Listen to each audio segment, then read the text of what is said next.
देखिए, आज का हमारा जो टॉपिक है वो क्लास 10th में आप लोगों को बहुपद स्टार्ट कर दिया गया था और बहुपद में जो आपके एक्सरसाइज फर्स्ट थे यानी 1.1 उसको हमने बता दिया था कि जिसमें ज्यामिति के द्वारा जो है शून्य ज्ञात करने थे। ठीक है, अब जो पॉइंट हमें पढ़ना है कि अगर ज्यामिति द्वारा जो शून्य का अगर ज्ञात किए जाएंगे तो जो शून्यक होते हैं, आपको बताया गया था कि शून्य क्या होते हैं कि अगर किसी बहुपद में अगर x यानी चर राशि की जगह अगर कोई अचर राशि रखते हैं और उस पूरे समीकरण का मान कट कर क्या हो जाता है, जीरो हो जाता है, तो वह जो अचर राशि होती है उस बहुपद क्या कहलाती है, शून्य कहलाती है। ये मैंने पिछले वीडियो में आपको बता दिया कि शून्य होते क्या हैं। ठीक है, उसके अलावा शून्य ज्ञात कैसे किए जाते हैं इसके भी हम नियम आपको बता दिए थे। रैखिक समीकरण है तो उसके शून्य कितने होंगे, द्विघात समीकरण है तो उसके शून्य कितने होंगे। शून्यक डिपेंड किस पे करते हैं, तो शून्यक जो होते हैं वो बहुपद की घात पे डिपेंड करते हैं, यानी जितनी मैक्सिमम घात होगी उसके उतने शून्य ज्ञात होंगे। समझ में आ रही बात?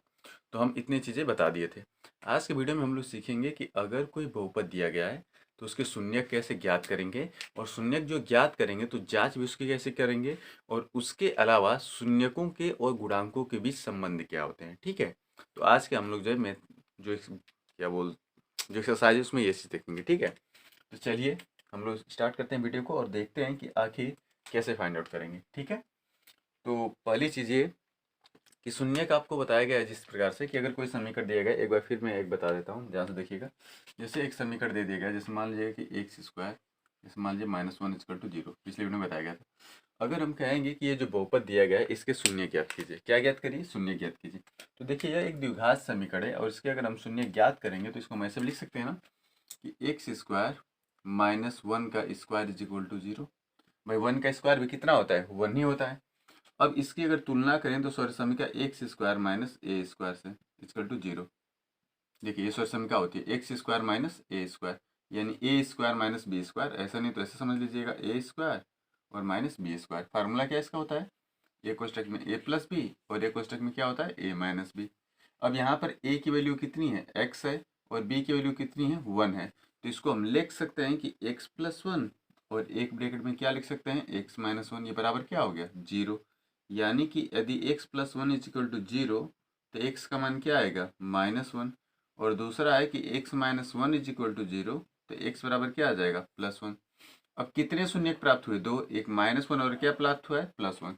अब इसमें देखिए मैक्सिमम इसकी घात कितनी थी आपकी, 2, इसके शून्यक भी कितने प्राप्त हुए, 2। समझ में आ रही बात?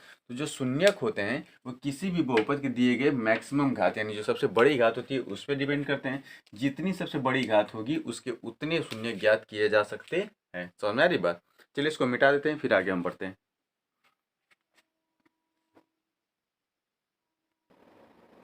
देखिए अब हम लोग को जो टॉपिक स्टार्ट करना है कि बहुपद के शून्य के मुझसे गुणांकों के बीच संबंध। तो सबसे पहले हम इसको दो कैटेगरी में डिवाइड कर देते हैं कि बहुपद के शून्य को उसके गुणांक में होते क्या हैं। तो यदि ध्यान देखिएगा, हम समीकरण से आपको समझाते हैं। पहले चीज, पहली पॉइंट्स कि यदि ध्यान दीजिए ax square plus bx plus c कोई बहुपद है, कोई बहुपद है, कोई बहुपद है, तो इसमें देखिए द्विघात समीकरण दिए गया है ना, क्योंकि इसकी मैक्सिमम घात कितनी है, 2, तो इसके कितने मूल होंगे, 2, या शून्य कह लीजिए कितने होंगे, 2। तो बहुपद है जिसके शून्यक, दो शून्यक हम मान लेते हैं कि जिसके शून्यक अल्फा व बीटा है।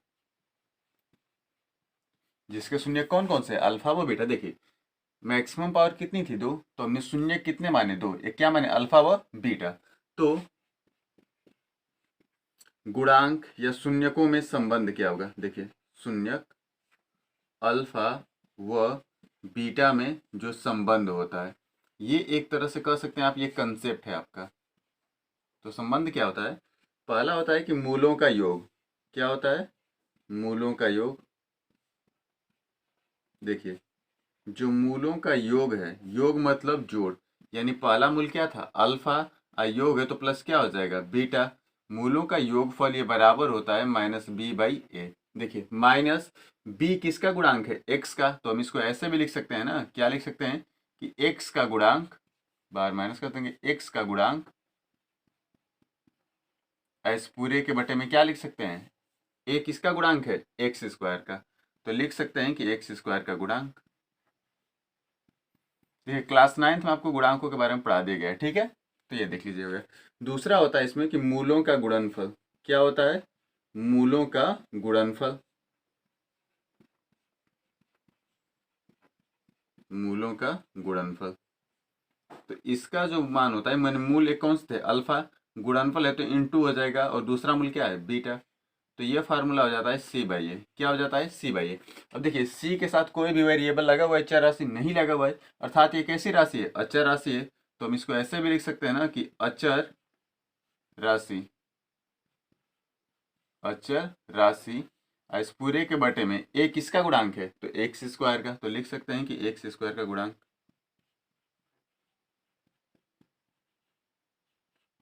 समझ में आ रही बात?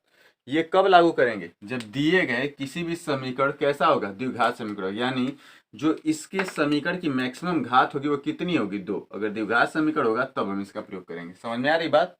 अब जैसे मान लीजिएगा कि हम आपको एक एग्जाम्पल देकर के आपको दिखाते हैं और उनके संबंध बताते हैं। जैसे मान लीजिए एग्जाम्पल यहाँ पर हमारा, समझिए इसको ध्यान से। देखिए, जैसे कोई द्विघात समीकरण, जैसे मान लीजिएगा द्विघात समीकरण लिया गया है,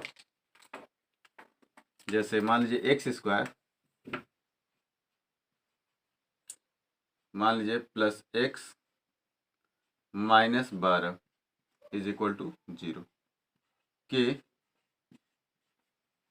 शून्यक ज्ञात कीजिए, कि शून्यक तथा गुणांकों में संबंध बताइए, तथा गुणांकों में संबंध ज्ञात कीजिए।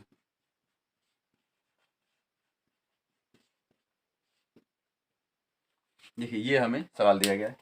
अब सबसे पहले इक्वेशंस को सॉल्व करेंगे। हम क्या ज्ञात करेंगे? इसके शून्यक। शून्यक का मतलब मूल। देखिए, या तो शून्य कर लीजिए या इसे आप मूल भी कह सकते हैं। देखिए, शून्य कह सकते हैं, और शून्यक नहीं तो इसे क्या आप कह सकते हैं? मूल कह सकते हैं। समझ में आ रही बात? तो अगर इसमें आप देखें तो सबसे पहले द्विघात समीकरण दिया क्या गया है? क्या दिया गया है? तो लिख लीजिएगा कि लिखा गया है कि एक्स स्क्वायर प्लस एक्स और माइनस 12 इज इक्वल टू 0। अब 12 का गुणनखंड ऐसा करिए कि जोड़ने घटाने पर यहाँ पर गुणांक एक से कितना है? 1, और गुणा करें तो 12। तो अगर 12 का आप फैक्टर कर लेते हैं मुन्ना, देखिए तो 2 से 6 बार में, फिर 2 से 3 बार में, या फिर 3 से 1 बार में, कट गया। 2 दूनी के 4 तिहाई 12। 4 में से अगर 3 हम घटा देंगे तो कितना आएगा? 1। और 4 का 3 में गुणा करेंगे तो कितना आ जाएगा? 12। अर्थात हम यहाँ पर 1 को क्या लिखेंगे कि x square plus 4 minus 3 into x, क्योंकि देखिए आगे प्लस है तो 4 बड़ी राशि है, 4 में से 3 गया, एक का एक्स में गुणा करेंगे तो एक्स हो जाएगा, माइनस 12 बराबर क्या हो गया? 0। इसको हम इरेज कर देते हैं। अब अगर आप देखें तो ये हो गया एक्स स्क्वायर प्लस, अगर एक्स का अंदर मल्टीप्लाई करेंगे तो ये हो जाएगा 4x minus 3x minus 12 is equal to क्या हो गया? 0। अब यहाँ से अगर एक चीज़ कॉमन कर लीजिए कि इन दोनों में कॉमन क्या दिख रहा है? x, तो यहाँ से बच जाएगा x प्लस 4। यहाँ से 3 कॉमन कर लेंगे तो यहाँ भी हो जाएगा x प्लस 4, क्योंकि 4 तिहाई 12 बराबर 0। तो एक ब्रैकेट में हो गया x प्लस 4, और एक ब्रैकेट में हो गया x माइनस 3, ये बराबर क्या हो गया? 0। यानी x plus 4 is equal to 0। तो x बराबर कितना आया? 1 माइनस 4। और दूसरा हो जाएगा कि x minus 3 is equal to 0, तो x बराबर कितना आ जाएगा? 3। अब इसके कितने मूल निकले हैं? 2 मूल निकले हैं। सबसे पहले ध्यान दीजिएगा कि दोनों मूल लिख लेते हैं। एक मूल हमारा निकल गया है कितना? -4। तो एक मूल हो गया -4, तथा दूसरा मूल हमारा क्या निकल गया है? 3। तो ये हो गया 3। देखिए, हमें कितने मूल ज्ञात हुए? 2। क्यों 2 मूल ज्ञात हुए हैं? क्योंकि इसकी अधिकतम जो घात थी वो कितनी थी? 2। मैक्सिमम पावर कितनी थी? 2। आपको बताया गया था कि किसी भी बहुपद की जितनी सबसे बड़ी घात होती है उतने उसके शून्य ज्ञात होते हैं। अब यहाँ से देखिए, एक मूल -4 और एक मूल कितना हो गया? 3। अब आपको संबंध बताना है तो गुणांकों में संबंध यहाँ से ज्ञात कर लेते हैं हम लोग। क्या लिखेंगे कि गुणांकों में संबंध।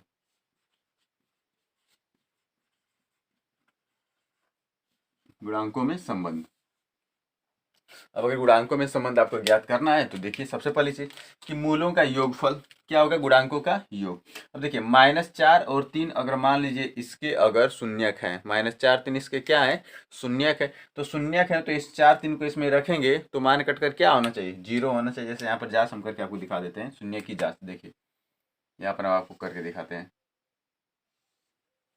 देखिए, x का मान हमारा क्या है? -4। तो x बराबर -4 पर अगर -4 इस समीकरण में रखेंगे तो समीकरण क्या लिखा गया है?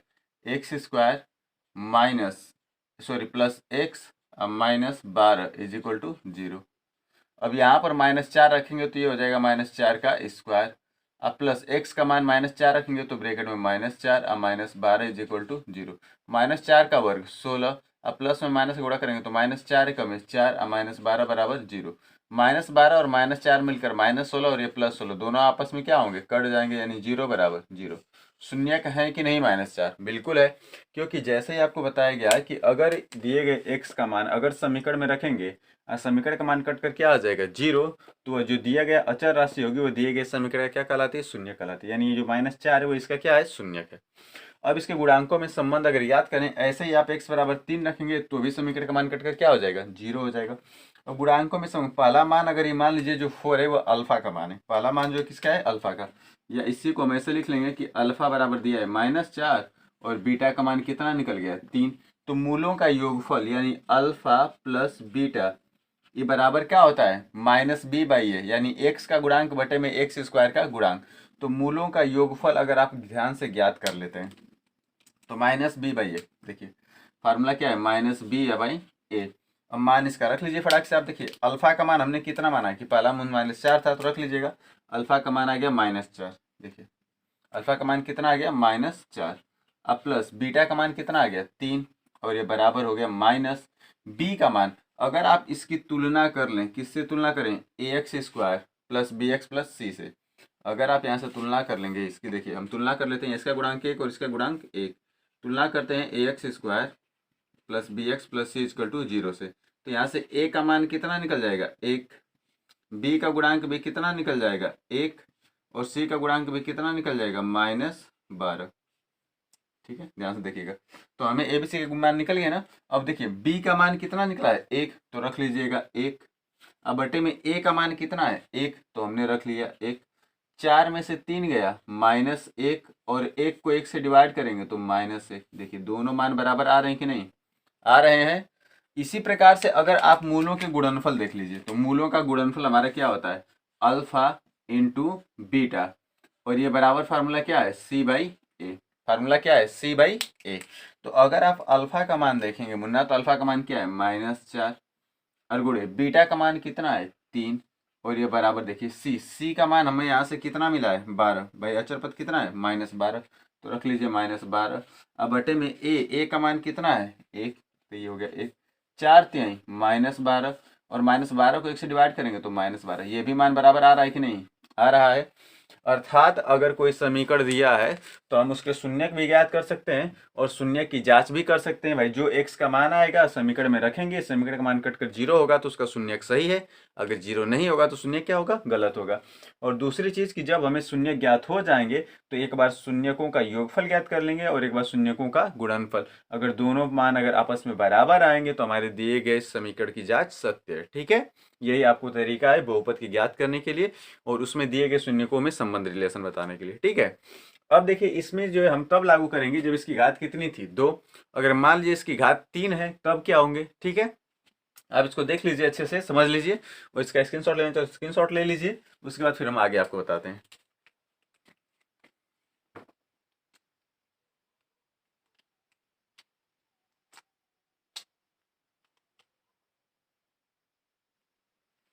देखिए अब अगला है कि जैसे मान लीजिए कि अब तक घात 2 थी, अगर घात अगर 3 हो जाए, जैसे मान लीजिए कि यदि बहुपद ax³ plus bx square plus cx plus d कोई बहुपद है, ध्यान दीजिए कोई बहुपद है, कोई बहुपद है। ठीक है, अब इसमें घात अधिकतम कितनी है, 3, तो शून्यक भी कितने होंगे, 3। अतः इसके शून्यक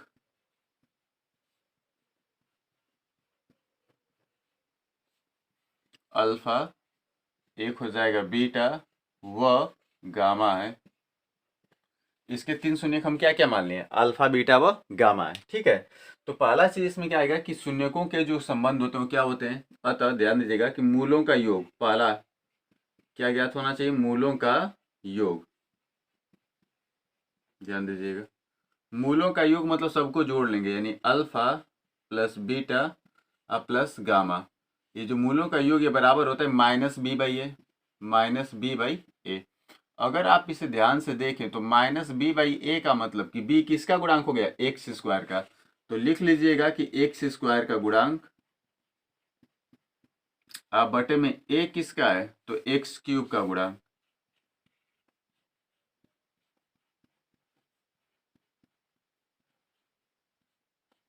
एक्स स्क्वायर का गुणांक बटे में किसका गुणांक, एक्स क्यूब का गुणांक। ऐसे ही दो दो मूलों का गुणनफल, ठीक है, मूलों का गुणनफल अगर ज्ञात कर लेते हैं, ध्यान देखिए, दो दो मूलों का गुणनफल, दो मूलों के गुणनफल का योग। अब दो दो मूल कौन कौन से होंगे, यानी एक बार लेंगे अल्फा इंटू बीटा, गुणनफल हो गया। अब गुणनफल का योग है तो बीच में क्या होगा, प्लस बीटा इंटू गामा और गामा इंटू अल्फा। ये बराबर फार्मूला होता है किसके, सी बाई ए।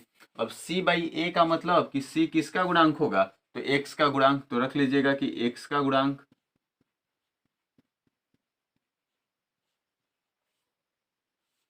और बटे में ए किसका होगा, तो एक्स क्यूब का गुणांक।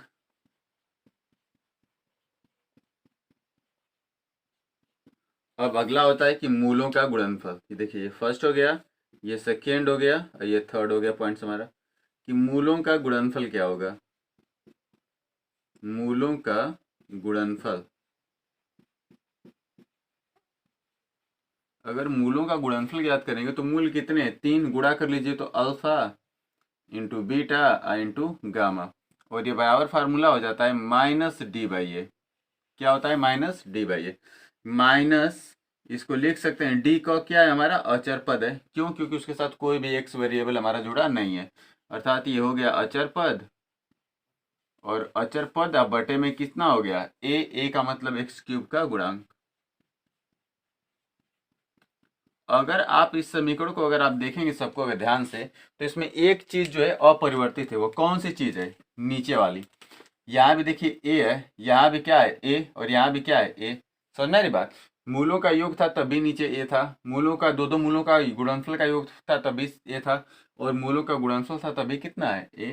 तो ये हमारे तीन पॉइंट्स हो गए, कौन कौन से हो गए, मूलों का योग, दो दो मूलों के गुणनफल का योग, और एक हो गया मूलों का गुणनफल कितना होता है।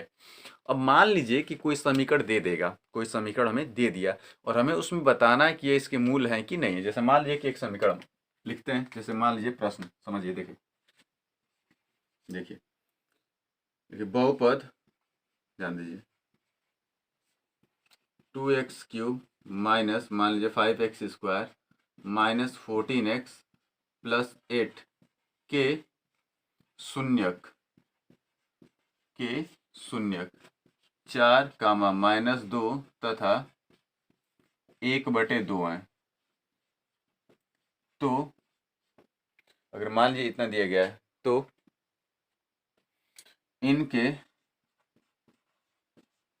गुणांकों के बीच संबंध ज्ञात कीजिए, इनके गुणांकों के बीच संबंध बताइए। क्या बताना है, संबंध, संबंध ज्ञात कीजिए। अगर आप इस समीकरण को अगर हम ध्यान से देख लेते हैं, ठीक है, समीकरण को देखेंगे तो हमारा समीकरण दिख क्या रहा है, ध्यान से देखिए, पहला समीकरण क्या दिख रहा है, 2x³ minus 5x² minus 14x अब प्लस 8, यही हमें दिख रहा है। अगर हम यहाँ पर अगर ध्यान से देखें, अगर इसकी हम तुलना कर लेते हैं, किससे तुलना कर लेते हैं, ax³ plus bx² plus cx plus d is equal to 0 से, तो तुलना करिए बाबू, देखिए a का मान कितना मिल जाएगा 2, b का मान देखिए चिन्ह के साथ लेना है -5, c का मान -14 और d का मान 8। हमें इतनी चीजें इस समीकरण से तुलना करने पर ज्ञात हो गई हैं। पहले कहा गया है कि यह अगर इसका शून्यक है, शून्यक है तो जैसे समीकरण में मान रखेंगे तो समीकरण का मान कट कर क्या होना चाहिए, 0। तो सबसे पहले जांच कर लेते हैं, क्या कर लेते हैं हम लोग, जांच कि शून्यक है कि नहीं, ठीक है। तो जांच के लिए पहले हम x बराबर कितना रख लेते हैं, 4 पर। क्या रख लेते हैं, 4 पर। अब जैसे ही x बराबर 4 आप रखेंगे तो ये जो समीकरण है, इस समीकरण का मान कट कर क्या हो जाना चाहिए, 0। तो 4 रखेंगे, तो 4 रख कर देखते हैं हम लोग। तो ये हो गया 2, और देखिए x का मान 4 है तो ये हो जाएगा 4 का क्यूब। आगे माइनस, तो हो गया -5। एक्स स्क्वायर है मतलब 4 का स्क्वायर। आगे क्या है, माइनस, तो हो गया माइनस। उसके बाद क्या है, 14 इंटू एक्स मतलब x इंटू 4 अब +8 इज इक्वल टू क्या होना चाहिए, 0। क्या होना चाहिए बाबू, 0। अब अगर ये मान हमारा 0 होगा तो सबसे पहले ध्यान दीजिएगा, ये हो गया 2 और ये हो गया 4 चौको 16 चौको 64, -5 गुणे 4 का वर्ग 16, -14 चौको 56, और ये हो गया +8। अब इसका गुणा कर लीजिए, 2 चौको 8 और 2 छक्का 12, 128, -16 पाँचे 80, और -56 + 8, ये बराबर 0। 128 में 8 जोड़ेंगे तो कितना होगा, 136। 80 में 56 जोड़ेंगे तब ये कितना होगा, 136। और दोनों को अगर जोड़ लेंगे तो कट कर मान क्या हो गया, 0, 0 बराबर 0 हो रहा है। अर्थात x बराबर 4 इसका शून्यक है। अब दूसरा एक बार और जांच कर लेते हैं, किसका, x बराबर -2 पर। तो लिख लेते हैं कि पुनः x बराबर -2 पर, पहले जांच कर लेते हैं हम लोग, ठीक है। तो लिख लेते हैं कि x बराबर किस पे, -2 पर। x बराबर किस पे, -2 पर। तो अब जब -2 पर जांच करेंगे तो जो समीकरण दिया गया है उसमें -2 रख लेते हैं, यानी ये जो समीकरण हमारा दिया गया है इसमें -2 हम पुट कर देते हैं, ठीक है। तो समीकरण में रख लेते हैं, तो क्या हो जाएगा समीकरण हमारा, 2 एक्स क्यूब है यानी -2 का क्यूब। उसके बाद क्या है, माइनस, तो माइनस हो गया 5 एक्स स्क्वायर है यानी -2 का स्क्वायर हो गया, और ये -14 तो -14 हो गया, इंटू एक्स है तो इंटू -2 +8। अब इसका अगर गुणा करें आप, देखिए हमने आपको बताया था कि किसी भी अगर ऋणात्मक संख्या की घात विषम संख्या है तो उसका मान किस में आएगा, माइनस में, और अगर उसकी घात कोई सम संख्या तो मान किस में आएगा, प्लस में। यानी -2 का क्यूब कितना होगा, -8। भाई विषम है, 3 विषम है ना, तो -8 आएगा। तो यानी 2 और इंटू क्या लिख लेंगे, -8, -5 गुणे। अब -2 की घात कितना है, 2। तो हमने बताया था कि 2 कैसी है, सम संख्या है, तो माइनस में तो मान कैसा आएगा, प्लस में। तो ये हो जाएगा +2 का वर्ग 4। अब देखिए माइनस का माइनस में गुणा करेंगे तो प्लस हो जाएगा, 14 दूनी 28 अब +8 हो गया। अब देखिए 8 दूनी के -16, 5 चौको -20, 28 और 8 जोड़ लेंगे तो कितना हो जाएगा, 36। अब 20 और 16 जोड़ेंगे तो -36, और ये +36 है कि नहीं बाबू। अगर इसमें अगर हम देखें तो ये दोनों भी आपस में कट करके 0 बराबर क्या हो गया, 0 हो रहा है। अर्थात x बराबर -2, जो -2 है उस पे भी समीकरण का मान क्या आ गया, 0। अर्थात -2 भी इसका शून्यक है और 4 भी इसके क्या है, शून्यक है। अगर अब दोनों शून्यक हैं तो अब हमें बताना है कि इनके गुणांकों के बीच क्या संबंध होंगे। देखिए जगह भर गया है, पहले आप इतना समझ गए तो इसका स्क्रीनशॉट ले लीजिए, फिर हम बताते हैं गुणांकों के बीच संबंध क्या होंगे, ठीक है। ऊपर ध्यान से चलिए, देखिए हम इरेज कर देते हैं। अब देखिए आप समझाते हैं आपको।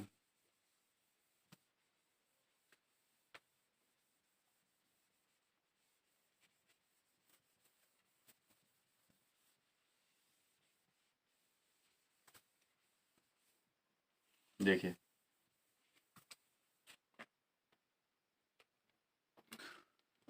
अब हमें बताना है गुणांकों के बीच संबंध क्या होगा। तो गुणांकों में आपको बताया गया था मूलों का योग। क्या बताया गया था, मूलों का योग। तो देखिए मूलों का जो योग था, पहली चीज मूलों का योग, मूलों का जो योग था यानी alpha plus beta plus gamma, ये बराबर क्या था, -b/a। क्या था, -b/a। अब देखिए इसके 3 मूल दिए गए हैं, क्या दिया है, 4 -2 और 1/2। तो मान लेंगे कि अल्फा का मान, ध्यान दीजिए, माना कि अल्फा का मान कितना, 4, बीटा का मान -2 और गामा का मान 1/2 है। हमें 3 मूल दिए गए थे, तीनों मूल हमने मान लिया।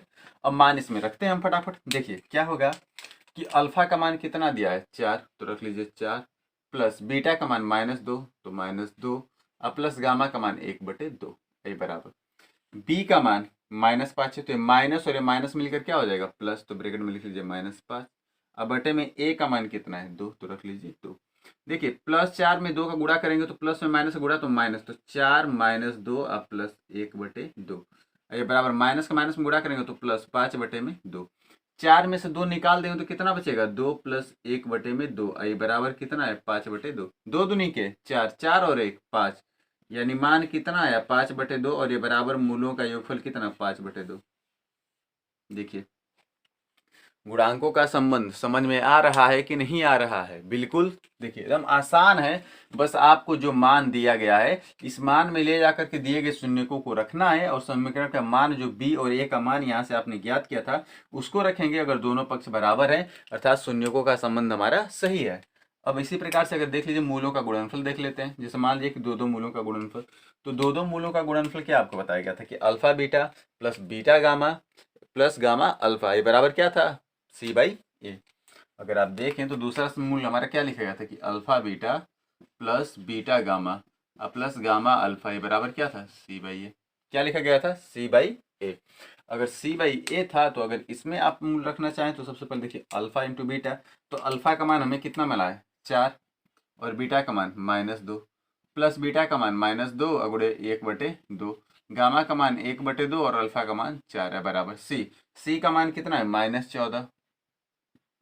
अब बटे में ए का मान कितना है आपका, 2। अब यहाँ देखिए 4 दूनी के -8, यहाँ से देखिए 2 से 2 क्या होगा, कट जाएगा, -1 का +1 में गुणा करेंगे तो क्या हो जाएगा, -1, और ये देखिए 2 दूनी के 4, तो ये हो जाएगा +2, और ये बराबर 2 7 14, तो ये हो गया -7। -8 और -1 मिलकर -9 और +2 बराबर -7, और 9 में से 2 चला गया तो -7 बराबर -7। देखिए ये भी गुणांक हमारे बराबर हैं कि नहीं, बिल्कुल है।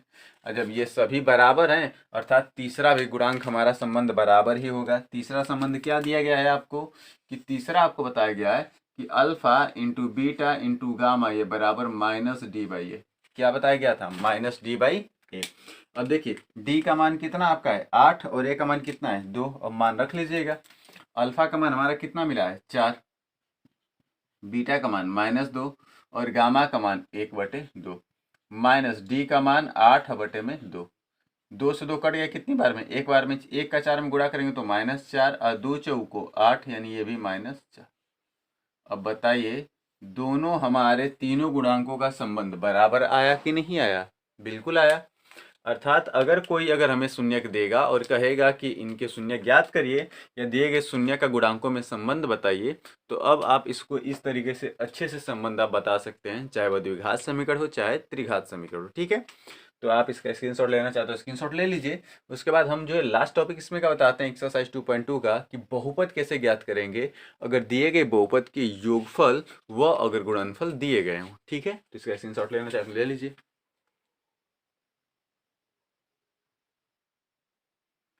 देखिए अगर मान लीजिएगा कि हमें मूलों के योगफल और गुणनफल ज्ञात हो और कहेगा कि उसके बहुपद ज्ञात करने, जैसे मान लीजिए कि यदि, देखिए समझिए कैसे, यदि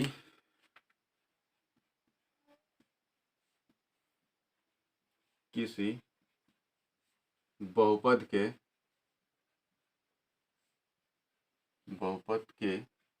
मूलों का योग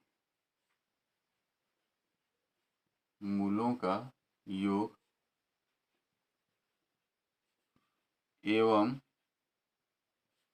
गुणनफल ज्ञात हो तो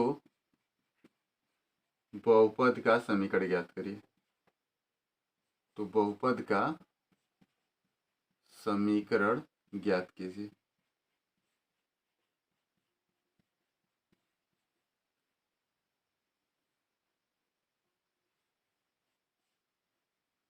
ज्ञात कीजिए, ठीक है।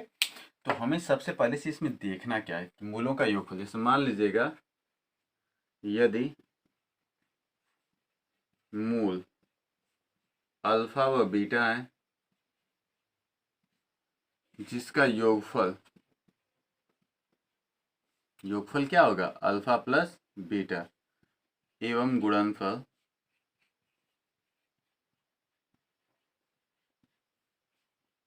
क्या होगा, अल्फा इंटू बीटा, ज्ञात है तो बहुपद का समीकरण, ध्यान दीजिएगा, तो बहुपद का जो समीकरण होता है ये बराबर होता है एक्स स्क्वायर माइनस मूलों का योग,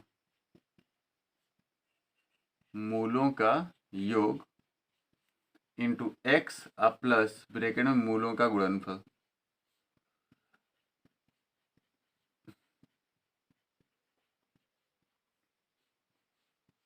ये बराबर क्या होगा 0।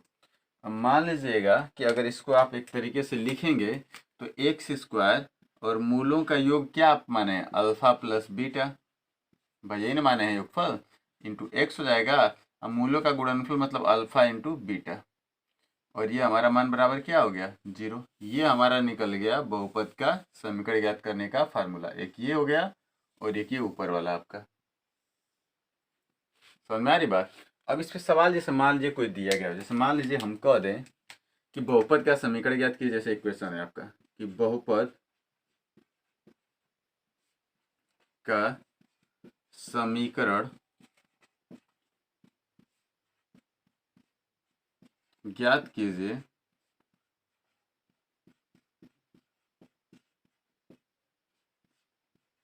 जिसके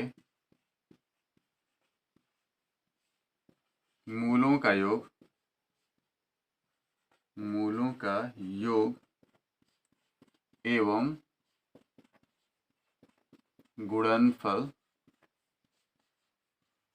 क्रमशः दिया है, क्रमशः दिया गया है। जैसे मान लीजिए पहला इसमें दिया है आपका ऑप्शन में कि -4 और कामा 1/4। मान लीजिए कि दूसरा आपका ऑप्शन दिया है कि 3 कामा -2। तीसरा आपका ऑप्शन दिया है कि 5 कामा -2/3। और आपको चौथा दे दिया है 2 कामा -3/2। ये हमें दिए गए हैं सवाल में, ठीक है। देखिए हमें बहुपद का समीकरण ज्ञात करना, हम इन चार में से एक आपको अभी ज्ञात करके दिखाएंगे। बाकी जो 3 इक्वेशंस होंगे आप लोग सॉल्व करके कमेंट बॉक्स में बताएंगे कि समझ में आया कि नहीं आया। समझ में आ रही बात। तो पहले हम इसमें से एक आपको सॉल्व करके दिखाते हैं कैसे करना है। जैसे पहला इसमें कोई एक देख लीजिए, जैसे मान लीजिए कि ये हमें दिया गया है, इसको हम सॉल्व कर लेते हैं। क्या दिया गया है 4 - 1/4। प्रश्न पहले समझिए कि क्या दिया है क्या नहीं दिया। प्रश्न में पहले क्या कहा गया है कि सबसे पहला जो मान है वो मूलों का क्या है योग एवं दूसरा क्या है गुणनफल। यानी इसमें अगर हम देखें तो जो योगफल की बात की जा रही है यानी योग वह कितना आएगा पहला 4, और जो गुणनफल आ जाएगा वह कितना आएगा मुन्ना -1/4। कितना आएगा -1/4 आ जाएगा। अब आपके बहुपद ज्ञात करने का जो फार्मूला है वो है क्या एक्स स्क्वायर। ध्यान से देखिएगा बहुपद का जो समीकरण है, ध्यान दीजिए बहुपद का जो समीकरण आप ज्ञात करेंगे वो दिया क्या है फार्मूला एक्स स्क्वायर माइनस योग इंटू एक्स अब प्लस गुणनफल, और ये बराबर क्या है 0। और फार्मूला रखिए एक्स स्क्वायर माइनस योग कितना दिया है 4, तो 4 गुणे क्या हो गया एक्स। अब प्लस देखिए गुणनफल कितना है -1/4, और ये बराबर क्या हो गया 0। अब इसको हम लिख सकते हैं कि एक्स स्क्वायर -4x प्लस का माइनस में गुणा करेंगे तो -1/4 बराबर 0। अब इसी को अगर आप ध्यान से देखिए इसका गुणा कर लीजिए, 4 का x में गुणा कर लेंगे तो कितना हो जाएगा 4x का स्क्वायर। 4 चौको 16 तो -16x, और 4 का यहाँ पर एलसीएम ले तो -1, इस पूरे के बटे में कितना हुआ 4 एलसीएम बराबर क्या हुआ 0।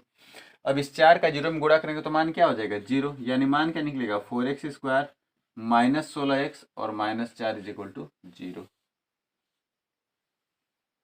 सॉरी -1 है ना, -1 इज इक्वल टू 0। आया कि नहीं आया, ठीक है।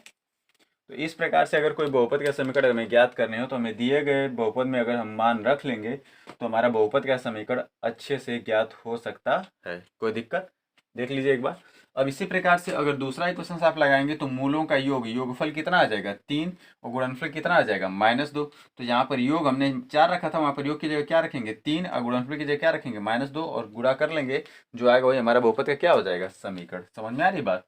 तो इस टॉपिक से आपके एक्सरसाइज 2.2 से आपको इतने ही सवाल आपको पूछे जाएंगे, आप इसको अच्छे से रिवाइज कर लीजिए और उसमें रिलेशंस कैसे बताने फाइंड आउट कर लीजिएगा, और जितने क्वेश्चंस आपको दिए गए हैं सारे क्वेश्चंस आप सॉल्व करने का प्रयास करिए। ठीक है, चलिए इसका स्क्रीनशॉट ले लीजिए और अगले वीडियो में फिर मिलेंगे नए टॉपिक के साथ। ठीक है, तब तक के लिए अपना स्टडी करते रहिए।